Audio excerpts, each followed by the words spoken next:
Hello అండి, అందరికీ నమస్కారం. Welcome to my channel Narendra Priya vlogs.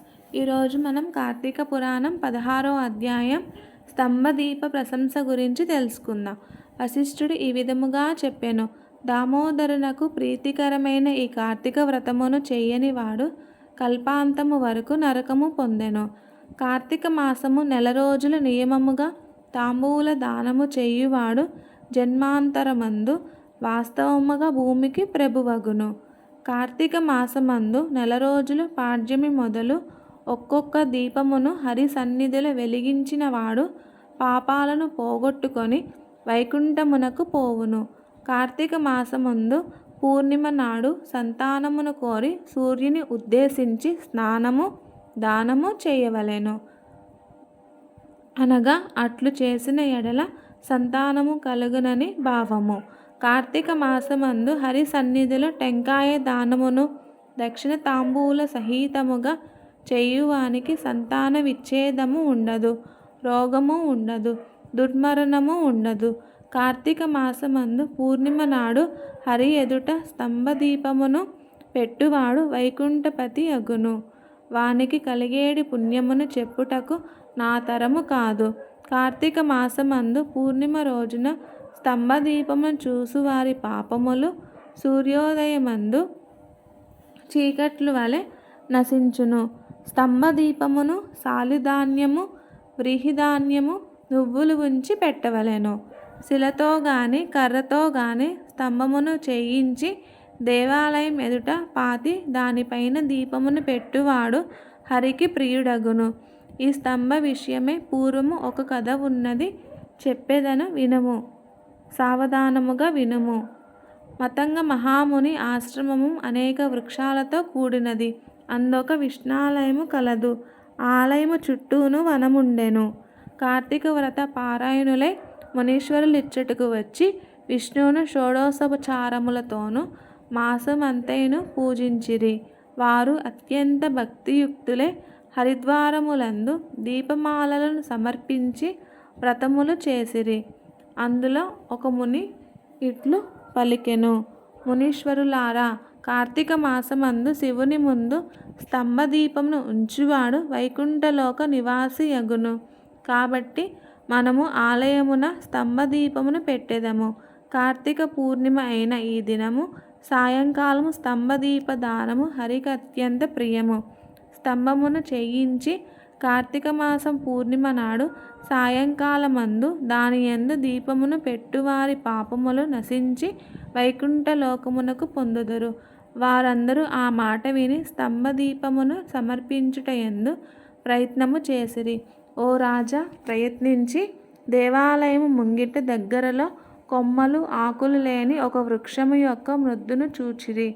Karthika వ్రత సముత్సాహులైన వారందరూ కలిసి ఆ స్థానమునందు శాలివృహితుల సమేతముగా దీపమును నేతితో వెలిగించి ఆనందించి తిరిగి దేవాలయమునకు వచ్చి హరికథను చెప్పుకొనుచుండిరి. ఆ సమయమున దేవాలయం ఎదుట ఛట ఛట అనే శబ్దములు కలిగి స్తంభదీపము నశించి అందరూ చూస్తుండగానే ఆ స్థానమంతయు పగిలి భూమి యందు పడెను. అందులో నుండి దేహమును ధరించిన ఒక పురుషుడు బయలువడలెను. అంతా మునీశ్వరులు కథ చాలించి దేవాలయము నుండి బయటకు పోయి చూసి ఆశ్చర్యముంది.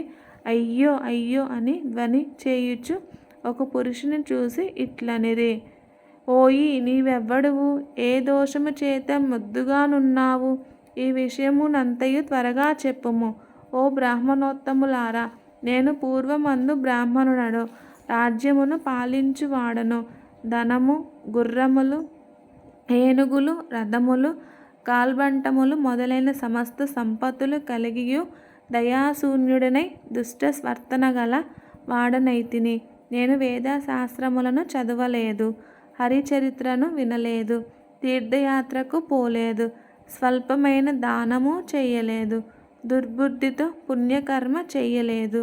నిత్యము నేను ఉన్నతాసనమునందు కూర్చుండి వేదవేత్తలు, సదాచారవంతులు, పుణ్యపురుషులు, దయావంతులు, సదాశ్రయ కాములు అగు బ్రాహ్మణులను నా ముందు నీచానసములందు కూర్చుండ వినియోగించి వారికి అభిముఖముగా పాదములు చాచియుండు వాడును.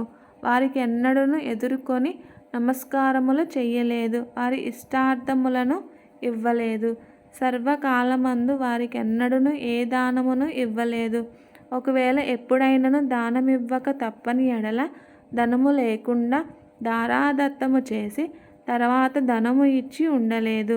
శాస్త్రాశ్రవణ స్వభావ సంపన్నులు వచ్చి, రాజు గనుక నన్ను యాచించువారు, అప్పుడు సరే ఇచ్చేదనని చెప్పుటయే గాని ఇవ్వలేదు. నిత్యము బ్రాహ్మణుల వద్ద ధనమును పుచ్చుకొని స్వకార్యములను చేసుకొని వాడను. మరలా వారికి తిరిగి ఇచ్చుట లేక ఉండేడి వాడను. నేనిట్లు దుర్బుద్ధితో దినములు గడిపితిని. ఆ దుష్కృత కర్మచేత చచ్చి నరకుమందనకి యాతనలు అనుభవించితిని. తర్వాత భూమికి వచ్చి 72,000 మారులు కుక్కగా జన్మించితిని. అనంతరము 10,000 మారులు కాకిగా పుట్టితిని. 10,000 మారులు తొండగా జన్మించితిని. పిమ్మట 10,000 మారులు పురుగుగా నుండి మలాసీనినై ఉంటిని. ఆ తర్వాత 1,000,000 మారులు వృక్షముగా ఉండి స్థాణువుగా కాలము గడుపుచుంటిని. ఇట్లా అనేక విధములుగా పాపకర్ముడనైన నాకిప్పుడు దుర్లభమైన ముక్తి కలిగినది. దీనికి కారణము నాకు తెలియదుగాక. సర్వభూత దయావంతులకు మీరు చెప్పెదరుగాక. మీ దర్శనము వల్ల నాకు జాతి స్మృతి కలిగినది. ఓ మునీశ్వరులారా, నా పూర్వ పాపం ఇట్టిది అని ఆ అద్భుత పురుషుడు పలికెను. మునీశ్వరులు ఇట్లు విని వారిలో వారు ఇట్లు చెప్పుకొనసాగిరి. కార్తీక మాస ఫలమును యథార్థమైనది, ప్రత్యక్ష మోక్షమిచ్చినది, రాతికి కొయ్యకు కూడా మోక్షమిచ్చినది. ఈ పూర్ణిమ సమస్త పాతకములను నశింపు చేయును. ఆ పూర్ణిమ యందును స్తంభదీపము చాలా సుఖప్రదము. కార్తీక పూర్ణిమ నాడు పరులచే ఉంచబడిన దీపము వలన ఎండిన మొద్దు ముక్తి నొందెను, మొద్దాయనెను. కార్తీక మాసముందు దేవ సన్నిధిల దీపమును పెట్టిన ఎడల పాపము నశించి దయాళువైన దామోదరుని చేత మోక్షమొందించబడినది. ఇట్లు వాదనము చేయు వారితో అద్భుత పురుషుడు తిరిగి ఇట్లనియే, జ్ఞానవేత్తలైన మునీశ్వరులారా, దేనిచేత మోక్షము కలుగును, దేనిచేత భద్రుడగును, దేనిచేత ముక్తుడగును, దేనిచేత ప్రాణులకు ఇంద్రియములు కలుగును, మోక్ష ప్రాపకమైన జ్ఞానం ఎట్లు కలుగును, ఈ సర్వమును నాకు చెప్పుము అని అడగగా మునీశ్వరులు అంగీరసముని వానికి సమాధానము చెప్పుమని నియోగించిరి. ఆయన వారితో సరేనని ఇట్లు చెప్పసాగెను. ఇది శ్రీ స్కాందపురాణే కార్తీక మహత్య షోడశోధ్యాయ సమాప్తః. ఈ వీడియో కనుక మీకు నచ్చినట్టయితే ప్లీజ్ లైక్ చేయండి, షేర్ చేయండి.